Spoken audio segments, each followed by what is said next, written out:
Bonjour à tous. Aujourd'hui, nous allons explorer le cycle du carbone, un élément vital pour la vie sur Terre.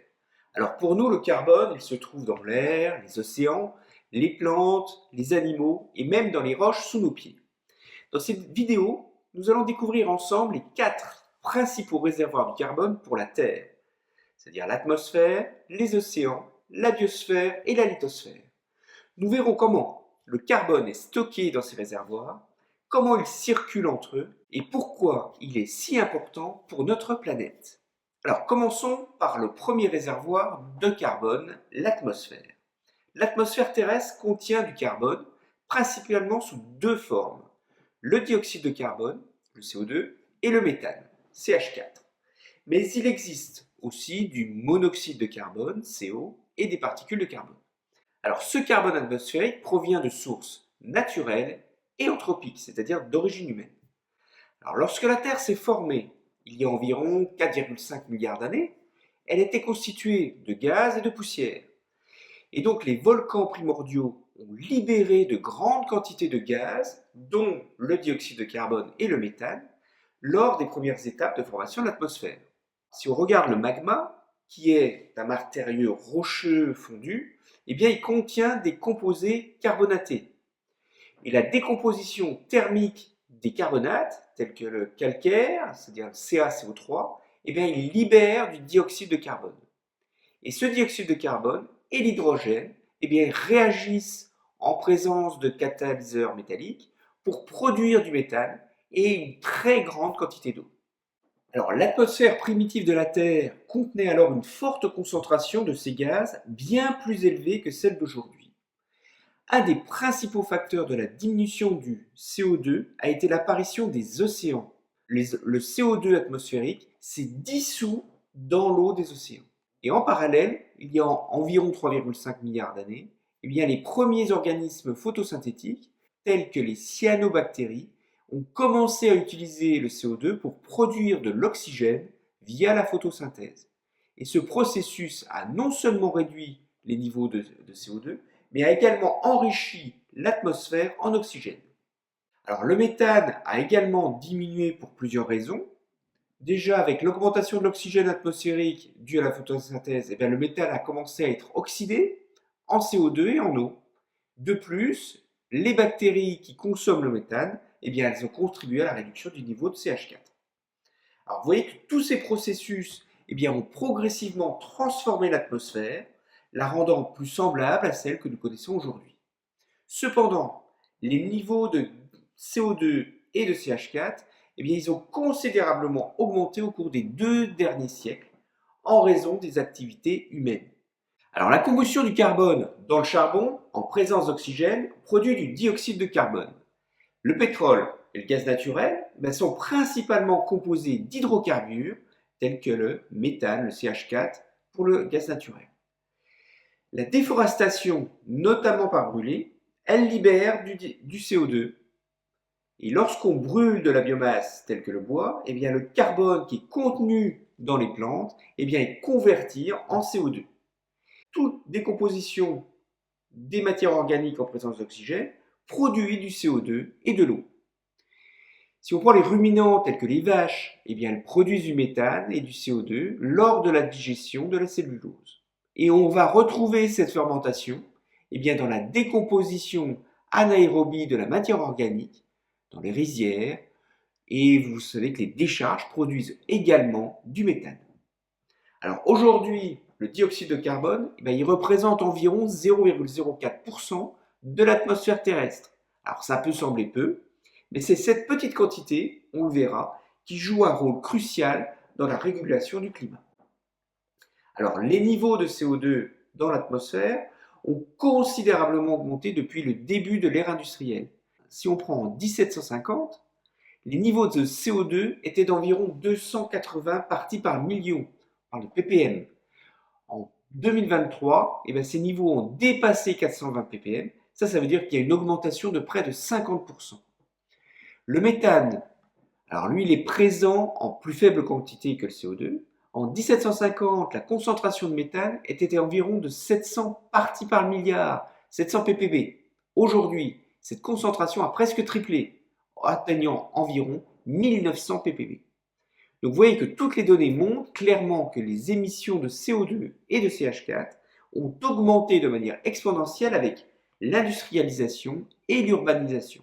Alors on peut estimer la quantité totale de carbone dans l'atmosphère en se basant sur 420 ppm pour la concentration en CO2.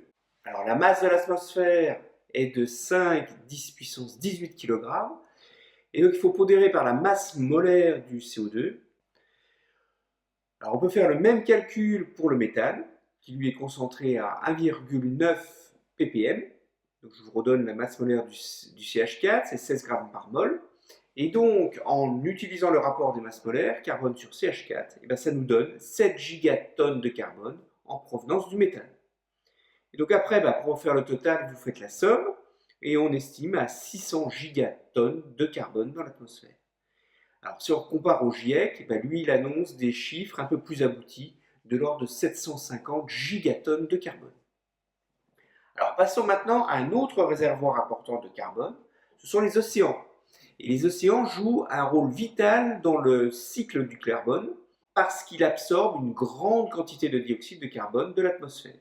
En fait, c'est environ un quart de l'atmosphère du CO2 d'origine humaine qui est absorbé par les océans chaque année.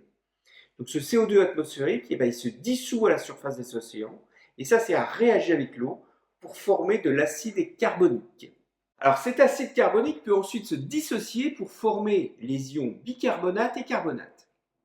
Donc le CO2 dissous dans les eaux de surface est transporté vers les profondeurs par des courants océaniques froids et ça entraîne le carbone vers des couches profondes de l'océan. On parle alors de pompe physique. Mais il existe une autre pompe, c'est une pompe biologique. Alors celle-ci implique la photosynthèse qui est réalisée par le phytoplancton à la surface des océans. Et ce phytoplancton utilise le CO2 dissous pour produire de la matière organique. Donc lorsque le phytoplancton meurt, il se décompose, il libère du carbone, ou il est consommé par des organismes marins qui eux aussi finissent par mourir et sédimenter au fond de l'océan. Donc vous voyez que tous ces processus, ils transportent le carbone des couches superficielles vers les profondeurs, et une partie de ce carbone finit par se décomposer sur le plancher océanique sous forme de sédiments carbonatés, où il peut rester piégé pendant des millions d'années. Alors l'absorption du CO2 par les océans, il aide à atténuer le changement climatique de l'atmosphère. Mais cette absorption, en même temps, a un impact négatif sur les écosystèmes marins. En fait, ce qu'il faut savoir, c'est que l'augmentation de CO2 dissous dans l'eau entraîne une acidification des océans. C'est l'accroissement des ions H+ dans l'océan qui diminue le pH de l'eau. Et ça rend les océans plus acides. Ça peut avoir des effets dévastateurs sur la faune et la flore marine. Alors les organismes calcifiants comme les coraux, les mollusques et certains types de plancton ont plus de mal à construire et maintenir leurs coquilles en carbonate de calcium dans les eaux plus acides. Bien, alors on peut essayer d'estimer la masse de carbone dans l'océan et tout ça, ça va reposer sur des prélèvements d'échantillons d'eau de mer et ensuite des analyses chimiques précises. Typiquement, si on mesure une concentration dans l'échantillon de 1 millimol par litre, on peut alors extrapoler les données à l'échelle de l'océan. C'est comme ça que le GIEC estime que le carbone inorganique dissous, ça constitue la plus grande partie du carbone dans les océans. Cela inclut le dioxyde de carbone dissous, les ions bicarbonates, les ions carbonates, et la concentration totale de carbone dissous dans les océans, on l'estime à environ 38 000 à 40 000 gigatonnes de carbone. Alors dans la biosphère maintenant, le carbone il est principalement stocké dans 3 grands réservoirs: les plantes, les animaux et le sol. Alors les plantes absorbent le CO2 de l'atmosphère pour construire leurs tissus via la photosynthèse. Donc cette photosynthèse, c'est le processus par lequel les plantes et certaines bactéries et les algues utilisent la lumière du soleil pour convertir le CO2 et l'eau en glucose et en oxygène. Donc les animaux, en consommant des plantes et d'autres animaux, ils incorporent ce carbone dans leur propre corps. La respiration c'est le processus inverse, utilisé par la plupart des organismes vivants, y compris les plantes la nuit, pour convertir l'énergie stockée dans le glucose en énergie utilisable. Et là, ça va libérer du CO2 et de l'eau. Et enfin, vous avez le sol qui stocke le carbone sous forme de matière organique décomposée. Et ça comprend le reste des animaux et des plantes morts, ainsi que tous les micro-organismes. Alors, par le sol, on entend la couche superficielle de la croûte terrestre, où se déroulent les processus biologiques, chimiques et physiques qui permettent la vie des plantes et des micro-organismes. Alors, il est composé des minéraux, de matière organique, d'eau et d'air. Alors, les forêts et les prairies sont des exemples d'écosystèmes terrestres qui jouent un rôle majeur dans le stockage du carbone. Les forêts, avec leur grande biomasse de troncs, de branches, de feuilles, de racines, sont particulièrement efficaces pour capturer et stocker le carbone. Il ne faut pas oublier les prairies, bien qu'ayant moins de biomasse aérienne que les forêts, elles stockent une grande partie de leur carbone dans le sol sous forme de racines et de matière organique. Donc vous voyez que ces écosystèmes agissent pour former ce que l'on verra plus tard, des puits de carbone. Alors vous voyez ici la répartition de la masse de carbone dans la biosphère selon les données du GIEC.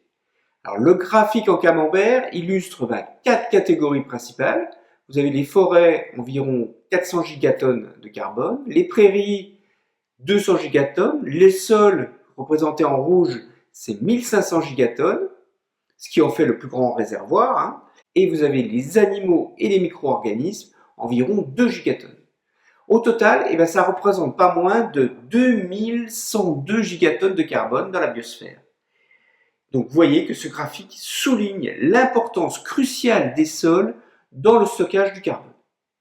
Alors enfin, le quatrième et le dernier réservoir, c'est la lithosphère, qui comprend la croûte terrestre et une partie du manteau supérieur. Et elle joue un rôle crucial dans le stockage du carbone. C'est ici que le carbone prend une forme solide, liquide ou gazeuse. Alors, dans la lithosphère, le carbone est principalement stocké de deux manières, soit dans les roches carbonatées ou alors dans les combustibles fossiles. Alors, pour les roches carbonatées, telles que le calcaire et la dolomite, elles se forment principalement par accumulation et compactage des coquilles et des squelettes d'organismes marins carbonatés, et ça sur des longues périodes géologiques. Donc, les processus de formation des roches carbonatées et des combustibles fossiles sont lents et complexes. Les plus anciennes datent de 6 millions d'années. Alors, le calcaire pur CaCO3, lui, il contient environ 12% de son poids en carbone. En utilisant ces pourcentages et la masse totale de la croûte terrestre, on arrive à des masses gigantesques de carbone, presque 100 millions de gigatonnes de carbone. C'est clairement le réservoir terrestre le plus important de carbone. Alors, ce qui va nous intéresser par la suite, ce sont les combustibles fossiles. Ce sont eux qui incluent le charbon, le pétrole, le gaz naturel. Et ils se forment à partir de la décomposition anaérobie de matières organiques qui sont enfouies depuis des millions d'années. Alors, si on regarde le charbon, il se forme principalement à partir de la matière végétale. C'est la matière végétale qui s'est accumulée dans les zones humides et marécageuses, là où la décomposition est ralentie en raison du manque d'oxygène. Donc la formation a principalement eu lieu pendant la période géologique qu'on a appelée le Carbonifère et qui s'est déroulée il y a environ 360 à 300 millions d'années. Et cette période a été marquée par un climat chaud et humide, et ça c'était propice à la croissance de vastes forêts, de plantes à l'origine du charbon. Il fallait une température extrêmement élevée, on parlait de 60 à 150 degrés, et les couches de sédiments, en s'accumulant au-dessus de la matière végétale, donc ça a exercé une pression très forte, au-delà de 100 atmosphères, et ça a comprimé la matière organique, et c'est les conditions pour la transformer en charbon.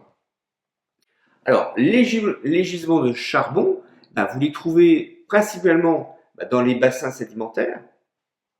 Donc le charbon est donc une ressource assez répandue dans le monde, mais sa distribution n'est pas uniforme. L'Eurasie, l'Amérique du Nord, l'Afrique, l'Australie, vous voyez, hein. Certains pays d'Asie possèdent d'importantes réserves de charbon, mais de haute qualité, tandis que d'autres ont des réserves plus modestes et de qualité inférieure. Donc, le charbon, c'est l'une des sources d'énergie fossile les plus abondantes. On estime que les réserves mondiales prouvées du charbon sont environ de 500 gigatonnes. Pour le pétrole, il se forme également à partir de la matière organique, mais principalement, c'est le plancton marin et les organismes microscopiques, plutôt de la matière végétale terrestre. Il fallait là aussi une chaleur et une pression extrêmement élevées dans les couches de sédiments, mais le pétrole s'est formé sur une période beaucoup plus longue que le charbon. Alors ce processus de transformation, qui est appelé la pyrolyse thermique, eh bien, il faut retenir que ce processus transforme la matière organique en hydrocarbures liquides et gazeux. Donc ces gisements de pétrole sont répartis dans le monde, mais leur distribution n'est pas uniforme, comme le charbon. Vous avez des régions plus importantes en termes de réserves de pétrole qui sont le Moyen-Orient, notamment l'Arabie Saoudite, l'Iran, l'Irak, les Émirats Arabes Unis. Vous avez l'Amérique du Nord, les États-Unis, le Canada, et puis aussi l'Amérique du Sud avec le Venezuela. Et en Afrique, on parle du Nigeria et de la Libye. Et l'Eurasie, ce qu'on entend par Eurasie, c'est la Russie. On estime que les réserves mondiales prouvées de pétrole sont d'environ 1700 milliards de barils. Si on compte que 85% du poids du pétrole est constitué de carbone, ça constitue 250 gigatonnes de carbone. Pour le gaz naturel, lui, le gaz naturel, il se forme de manière similaire au pétrole à partir de la matière organique déposée au fond des océans.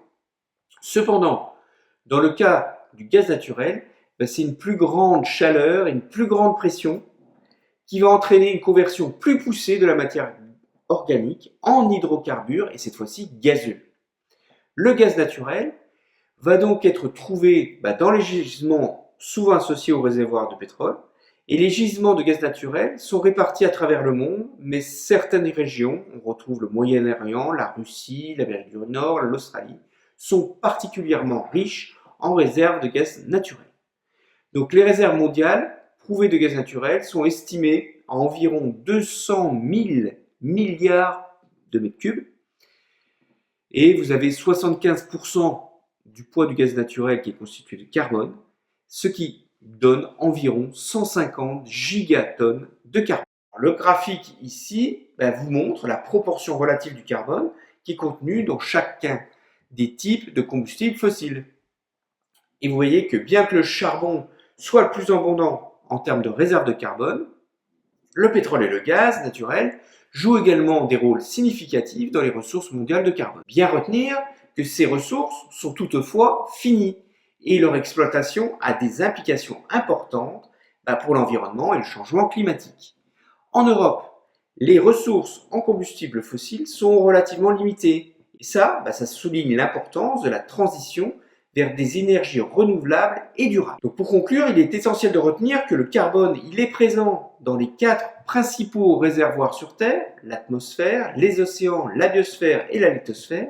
Et chacun de ces réservoirs va jouer un rôle crucial dans le cycle du carbone et dans la régulation du climat de notre planète. Pour l'atmosphère, le carbone atmosphérique est principalement sous forme, on l'a vu, de CO2 et de méthane.